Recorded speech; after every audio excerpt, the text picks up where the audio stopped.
검찰이 박근혜 전 대통령 당시 청와대 세월호 보고 조작 의혹에 대한 수사에 착수했습니다. 이에 맞서 한국당은 640만 달러 의혹과 관련해 노무현 전 대통령 유가족들을 검찰에 고발했습니다. 한편 구속이 연장된 박근혜 전 대통령은 오늘 재판에서 처음으로 자신의 심경을 밝혔습니다. 이 시간 최진 대통령 리더십 연구원장, 김광덕 전 한국일보 정치부장 두 분 모시고 자세한 얘기 나눠보도록 하겠습니다.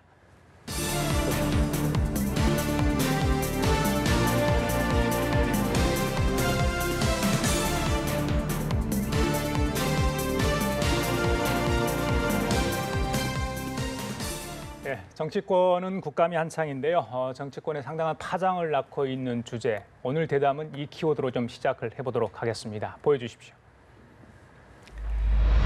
청와대가 세월호 참사 보고 일지와 유기관리 지침의 사후 조작 정황을 검찰에 수사 의뢰했고 검찰이 곧 수사에 이제 들어갔습니다.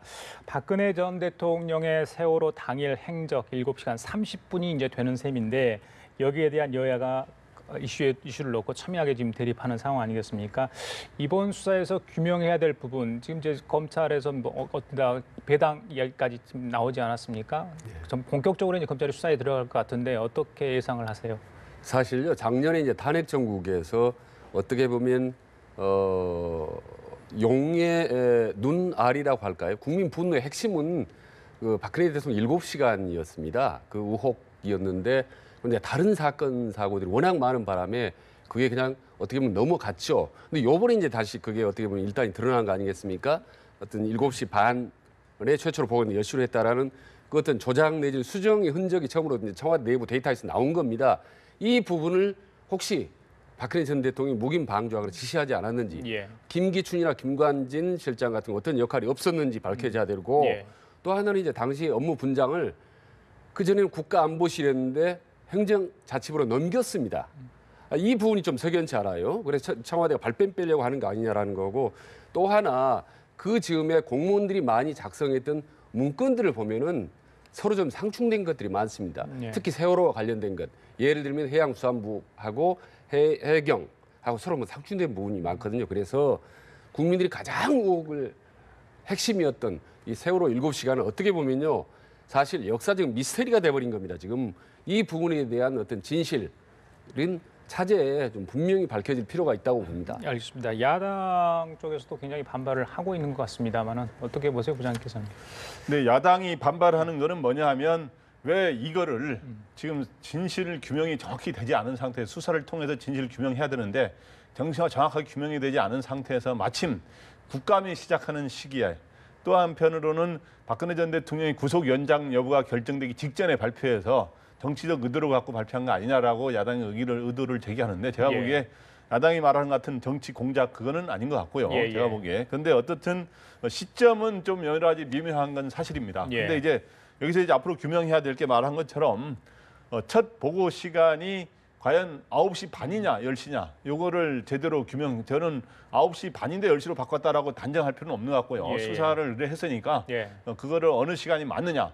과연 이거로 인해서 만약에 9시 반에 첫 보고인데 10시로 고침으로 인해서 어쨌든 첫 대통령의 지시는 10시 15분에 나오지 않았습니까?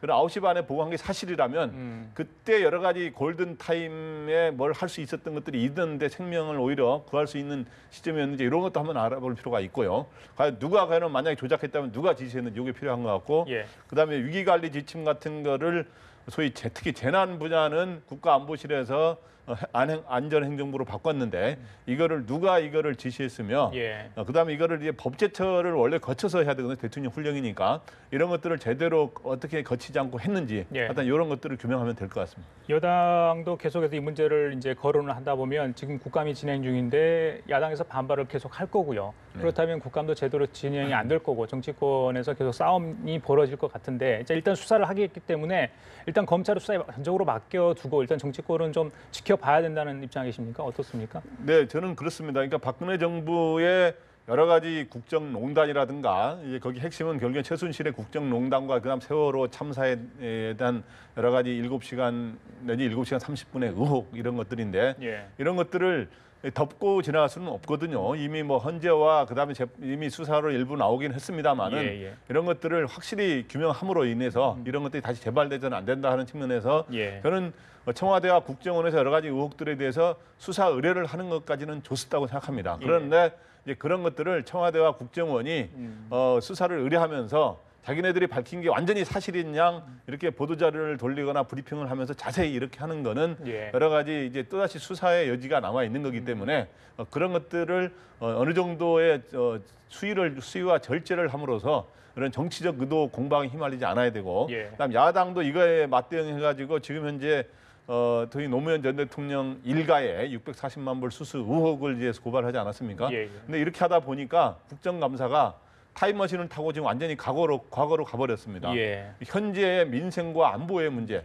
그리고 앞으로의 먹거리 문제 이런 것에 대한 논의는 별로 없고 완전히 과거로 돌아가는데 과거를 규명할 건 규명해야 됩니다만은 이렇게 하기 위해서 좀 국감이 이런 실종되거나 왜곡되지 않도록 여야가 서로 절제할 건 절제하고 그럴 필요가 있을 것 같습니다. 지금 김 부장께서 먼저 이제 꺼내 주셨는데 자유한국당 정치보복대책위원회죠. 어제 이제 노무현 전 대통령 일가의 640만 달러 수수 의혹과 사건 관련해서 권양숙 여사 또 노건호 씨 등 5명을 검찰에 고발을 했습니다. 형사 6부에서 이제 수사를 한다고 하죠. 여당 쪽에서는 적폐 물타기다 이렇게 해서 강하게 좀 반발을 하고 있습니다. 네. 부장님 말씀하신 것처럼 정말 이 예전의 달력을 다시 더듬어보는 그런 느낌이거든요. 어떻게 보세요? 계속 이런 과거에 있었던 일이 지금 들춰지는 상황인데 어떻게 바라야 됩니까? 우리 국민들은. 글쎄요, 이제 구체적으로 드러났던 팩트들에 대해서 과거 정부, 예. 현 정부가 조사를 하니까 이제 노무현 전 대통령 640만 달러 의혹을 이제 불거낸 거 아닙니까? 그야말로 이제 우리가 과거에 정치판에서 오래 봤던 이제 이른바 맞불 작전 뭐 이런 거 아니겠습니까? 이제 물타기 이런 건데 그렇다면 만약에 다시 또 다른 제2, 제3의 맞불 작전으로 이 여건이 만약 이승만 박정희 정권의 옛날 적폐를 파헤치자라고 나올 경우 또 어떻게 할 겁니까? 그래서 이거는 참 해도 너무한다는 좀 느낌이 들고요. 더구나 예. 그 당시에 이제 고인이 됐지 않습니까? 노무현 대통령이. 그래서 이제 자살을 함으로써 세상을 떠나버려서 이제 공소권 없음이 이제 최종적으로 판결이 났었습니다. 예. 그러면 이걸 다시만 재수사를 한다면은 그럼 당시에 노무현 대통령의 진술이 신빙성이 있었는지 가족 간에 어떤 돈을 주고받는 게 있었는지 이 부분 다시 수사해야 될 거 아닙니까? 그럼 어떻게 합니까? 다시 무덤을 파헤쳐야 되는 겁니까? 지금 한국당에서는 지금 권양숙 여사 그리고 아들, 딸, 조카 사위 거기다 돈을 줬다고 하는 박연차. 이제 박연차까지 5명을 이제 고발한 건데 정말 이런 그 맞불 작전 이런 부분들을 물타기 뱀의 꼬리 물고 이런 참 공방전은 좀 예. 지양됐으면 좋겠다는 생각이 듭니다. 방금 여론조사 결과를 잠깐 보셨겠지만 MB 정부와 박근혜 전 정부의 의혹 관련 사건에 대해서 어떻게 보느냐. 국민들은 65%가 적폐 청산으로 좀 보고 있는 것 같고요. 26%는 정치 보복이라는 답을 내놓았습니다. 글쎄요. 이게 전체 국민의 의견이라고 대변하기는 좀 어렵다 할지라도 지금의 정치권은 적폐 청산과 정치 보복 프레임으로 계속 가고 있는 상황 아니겠습니까? 문재인 정부 초반에 이런 프레임 전쟁이 계속되고 있는데 자, 국민들은 많이 좀 싫어하고 이제 피로감을 느끼지 않을까 이런 생각도 해보는데 언제까지 이게 계속되리라고 보세요? 일단 그 수치에 대해서 한번 해석할 필요가 있는데 일단 65% 이상이 적폐 청산으로 보고 있다. 요즘에 이러한 거를 과거 사회에 대한 규명과 이런 청산 이런 작업을 적폐 청산으로 보고 있다는 거는 한 65% 이상이고 아까 말했지만은 그런 걸 정치 보복이라든가 이런 거로 보는 게 아까 20몇 %라 그러셨죠? 26% 정도 되는데 이거는 대충 뭐와 일치하느냐 이제 그렇게 국민들이 보는 측면이 있고요. 또 한 측면으로는 문재인 대통령 지지율이 65%에서 70% 사이에 있습니다. 그래서 문재인 대통령을 지지하는 사람들은 대부분 그런 쪽으로 보는 사람이 많은 것 같고 그다음에 문재인 대통령의 국정 운영을 부정적으로 보는 사람들이 25%를 좀 넘거든요.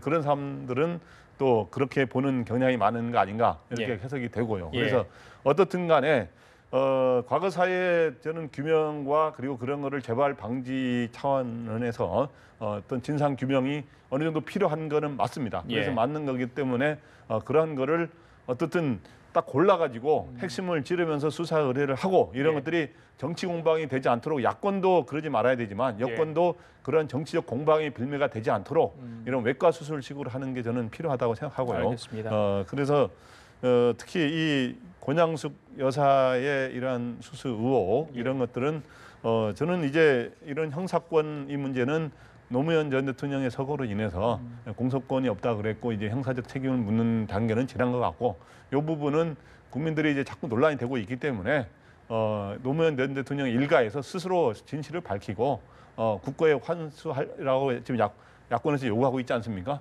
이런 것들을 그러한 진실을 밝히면서 그거에 맞는 이런 대응을 하는 게 바람직하다고 생각합니다. 알겠습니다. 예, 자, 그 자유한국당 얘기가 나왔으니까요. 홍준표 대표가 지난 추석 연휴가 끝나고 나서 통신조회 관련해서 정치 사찰 의혹을 제기했는데 그때 이제 문재인 정부 들어서 두 건이 좀 있지 않았습니까? 오늘 또다시 이 통신조회 관련 발언을 했습니다. 홍준표 대표의 발언 내용 들어보고 이게 뭐가 문제가 있는지 두 분의 이야기를 좀 들어보도록 하겠습니다. 들려주십시오. 통신조회, 통신사찰 문제를 우리 당에서 제기를 했습니다. 관계기관에서 일부 해명을 한 일이 있습니다만은 좀 석연치 않은 부분이 있습니다.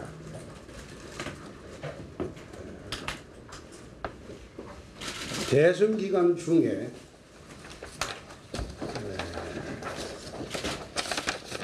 제 처에 대한 통신조회도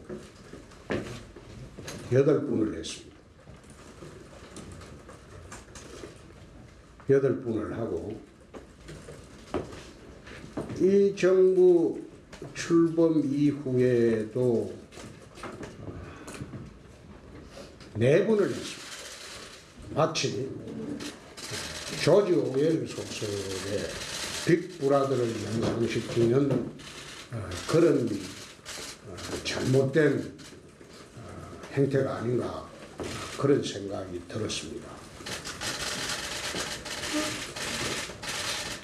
수사를 빙자해서 통신사찰을 하고 있는 것이 아닌가 하는 그런 강한 의혹도 들고 있습니다. 예, 지난번 의혹 제기돼서 경찰과 검찰 또 군은 이게 통신조회 사찰이 아니다 이런 이야기를 했고요. 그런데 통신사찰을 거듭 주장을 했습니다. 그러면서 한국당 의원 전원에 대해서 통신조회 전수조사를 지시를 했다고 합니다. 자, 어떻게 봐야 될까요? 그러니까 말씀 방금 얘기 들으면 마치 이제 문재인 정부도 사찰을 한 것 같은 착각을 불러일으키는데요. 방금 말씀하신 대로 지난주에도 이제 통신 사찰을 했다.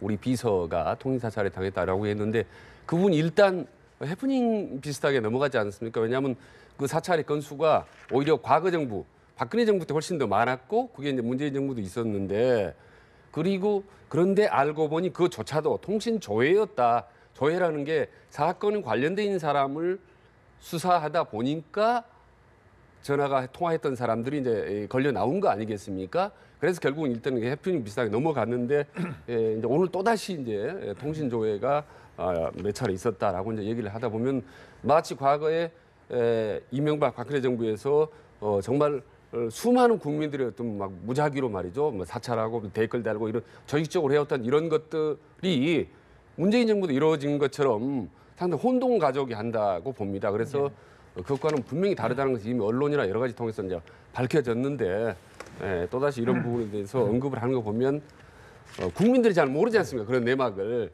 자꾸 이렇게 일종의 조금 전에 말씀드린 그야말로 연막작처럼 비슷하기는 이제 뭐 물타기가 아닌가라고 사실 저는 보고 있습니다. 개인적으로. 쟁점화 시키려는 의도가 좀 보이는데 이게 또 확산되지는 못하는 것 같아요. 당내에서도 뭐 어떤 의견이 있는지 모르겠는데 부장님 보시기에는 어떻습니까?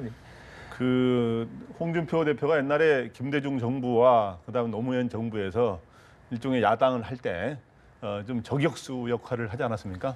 지금도 그 일종의 그러한 게 남아 있어서 대표가 된 이후에도 이러한 이 현 정부를 향한 그러한 공세를 계속 취하는데 얼마 전에 이제 자기 비서의 그 문제가 거론됐는데 다른 사람의 범죄 행위를 조사하다 보니까 거기에 그 사람과의 통신 내역을 조사한 거다라고 해서 2건 정도 이 정부 들어서서 이제 그렇게 해서 어느 정도 뭐 별 크게 문제되지 않는 사찰로 해당되지 않는 거로 대충 얘기가 돼서 근데 이번엔 부인의 이야기를 다시 꺼냈는데 4차례가 통신 저것도 이제 소위 도감청은 아니고 통신내역조회인데 그렇다고 해서 제가 통신내역조회는 괜찮다 이런 얘기는 아닙니다. 그런데 이제 그거는 현 정부의 해명을 정확히 들어본 뒤에 예. 지금 현재 해명이 나오지 않지 않았습니까? 예. 과연 어떤 이유로 네 차례에 이런 통신 내역 조회를 했느냐? 예. 아마 했다는 거는 아마 정상적인 법적 절차를 일단 거쳤을 텐데 예. 이런 거를 했느냐를 봐야 좀 판정이 될 것 같고, 그런데 어쨌든 계속 이런 문제를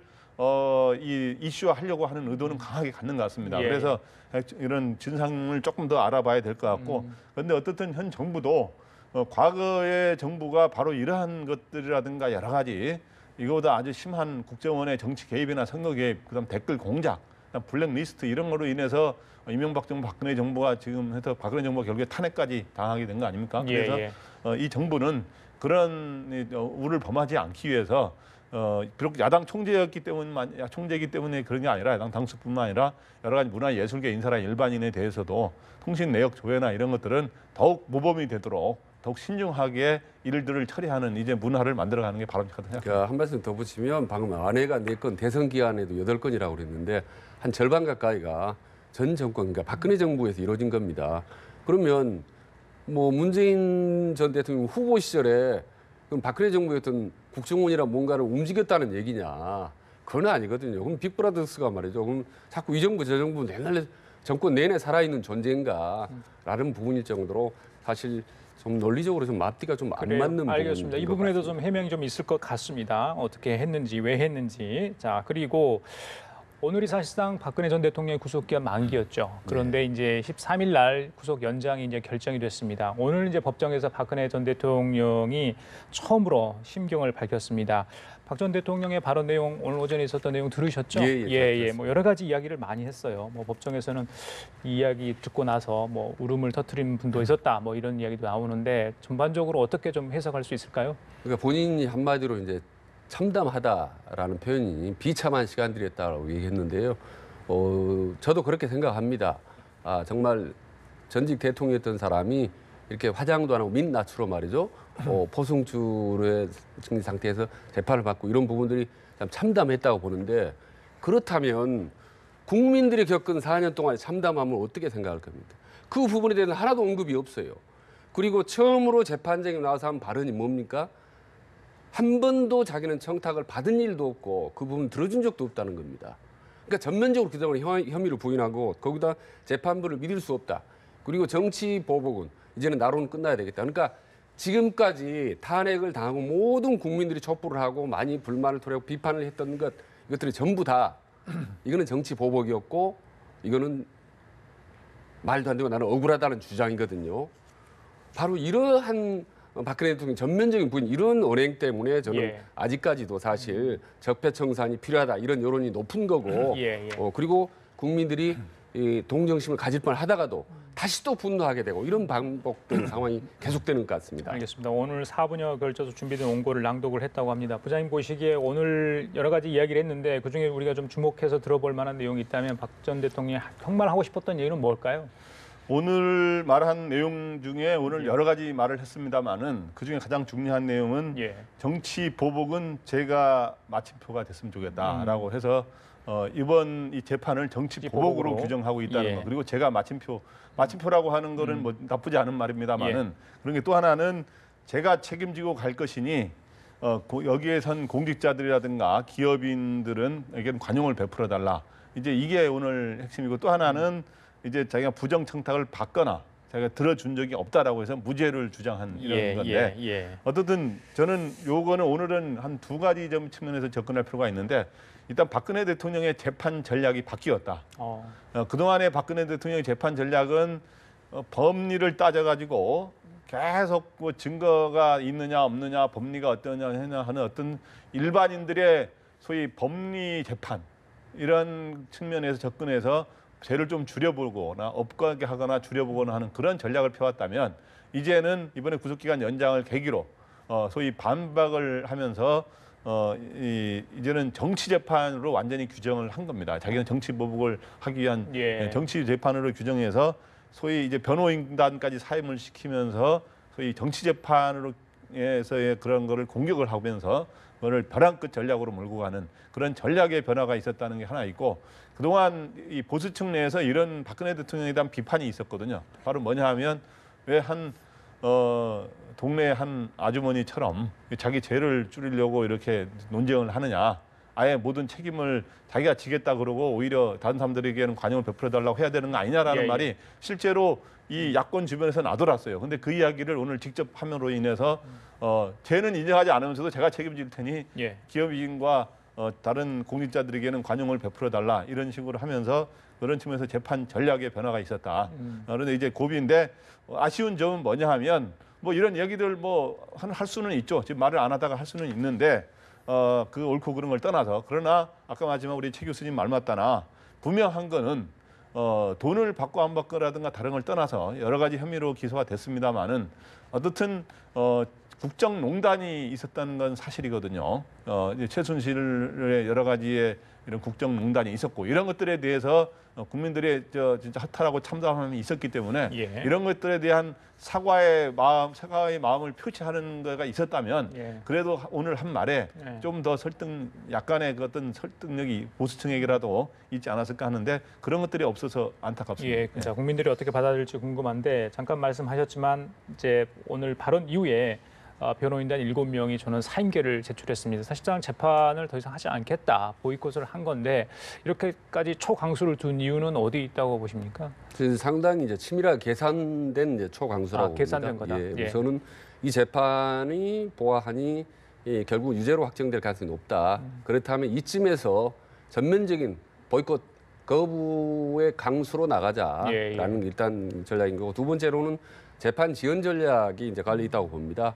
어차피 유죄가 될 마당은 질질 좀 끌자. 이제 내년 지방선거까지도 상당히 끌어보자.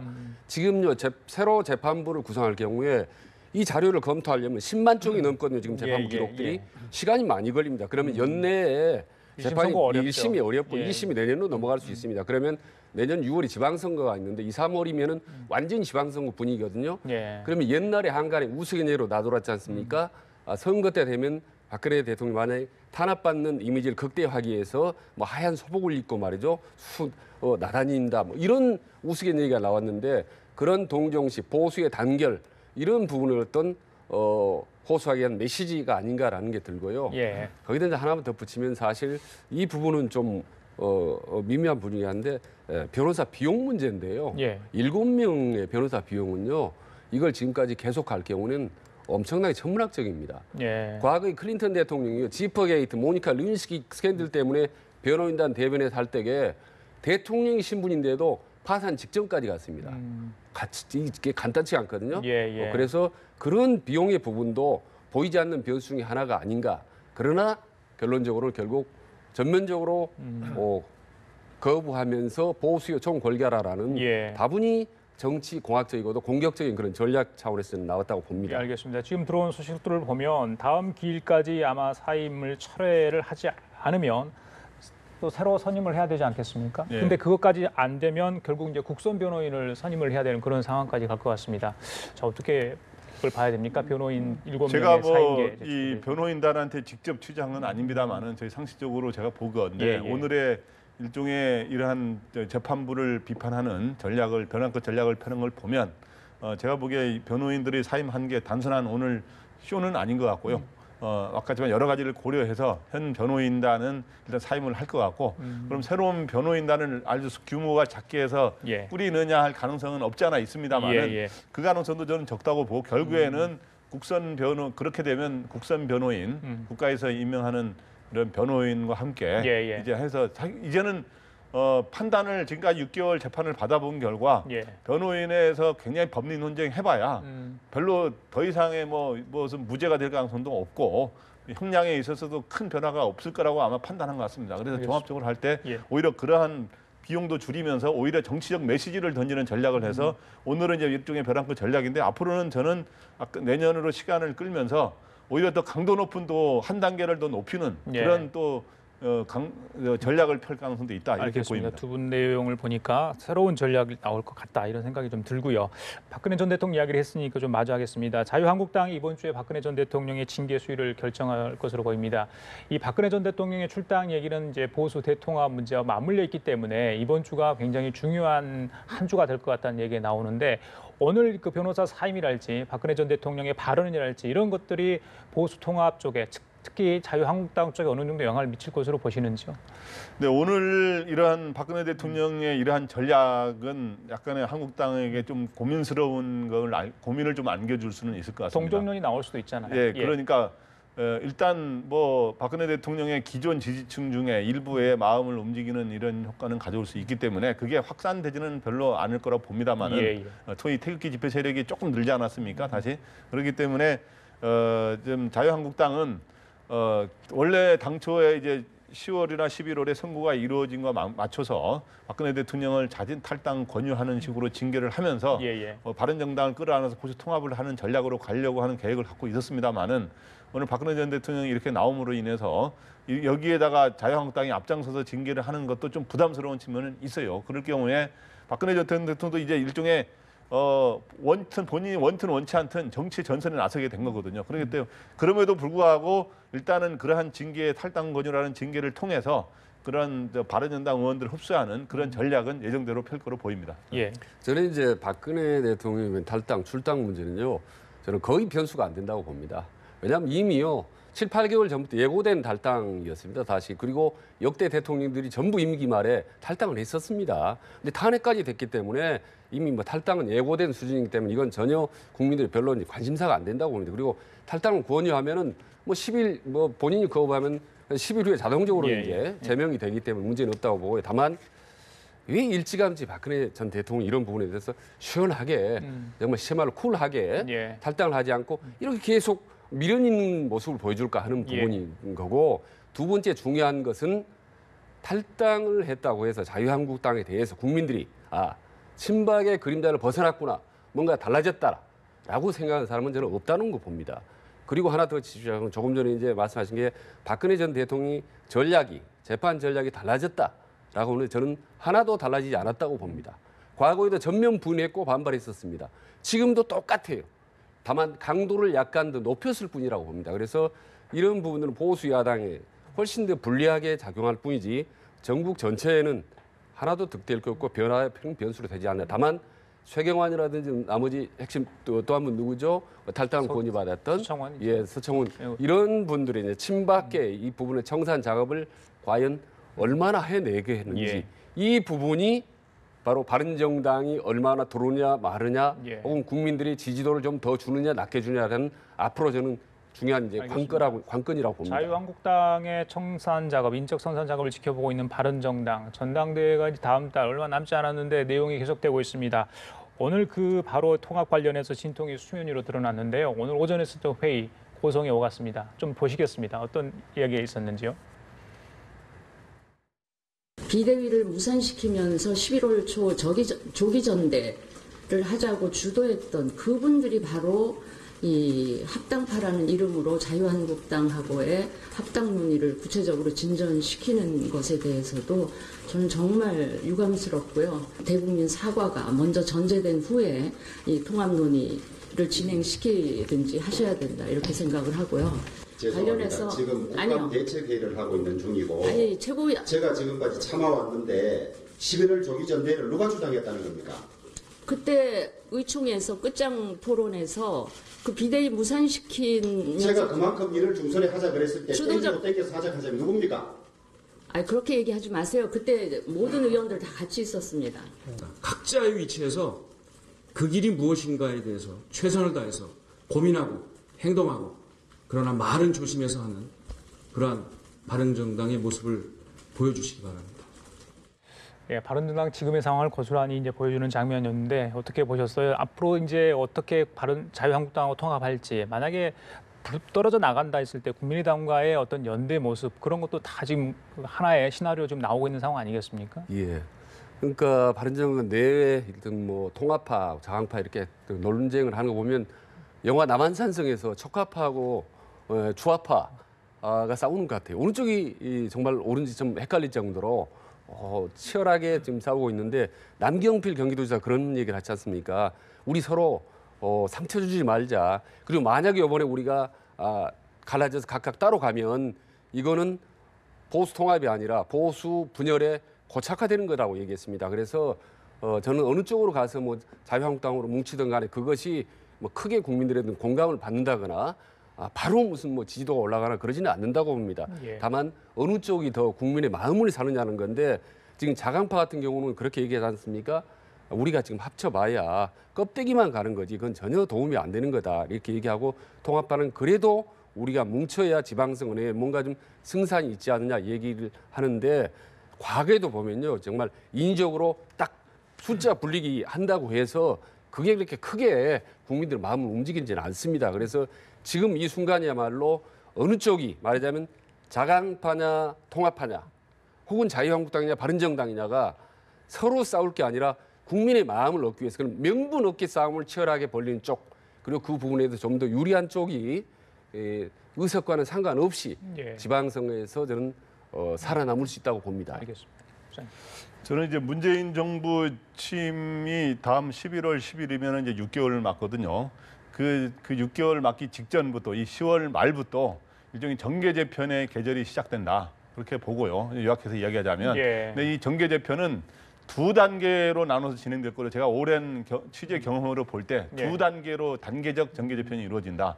지방선거 전에 그러니까 올해 연내에는 어떤 식으로 이루어지느냐 하면 바른정당과의 완전 통합은 어렵고요. 보수 예. 대통합은 안 되는데 예. 부분 보수 통합이 되는데 그럴 경우 바른정당 의원 중에 9명 이상의 의원이 20명 중에 예. 한국당에 합류하는 형식이 되고 예. 그 당시 민주당은 중에 분위기 타진을 위해서 국민의당과 협치를 하는 입법 연대를 통해 협치하는 이런 식으로 할 것 같고요. 그리고 내년 지방선거를 그러다 보면 결국에는 3당 체제로 치러질 가능성이 높다. 그리고 국민의당까지 포함해서요. 그러면은 내년 지방선거 이후에는 민주당이 안정적인 그 외에도 임기가 국회의원 임기가 2년이 남거든요. 그래서 안정적 국정 운영을 위해서 여대 야소를 바꾸기 위해서 오히려 이제 국민의당의 호남 출신 의원들이라든가 바른정당 일부 의원을 끌어들여서 과반 의석을 확보하려는 그런 전략으로 가는 단계적 정계 재편이 이루어지지 않겠느냐 저는 이렇게 전망합니다. 알겠습니다. 오늘 두 분 말씀 정말 잘 들었습니다. 자, 지금까지 최재인 대통령 리더십 연구원장 김광덕 전 한국일보 정치부장이었습니다. 감사합니다. 예.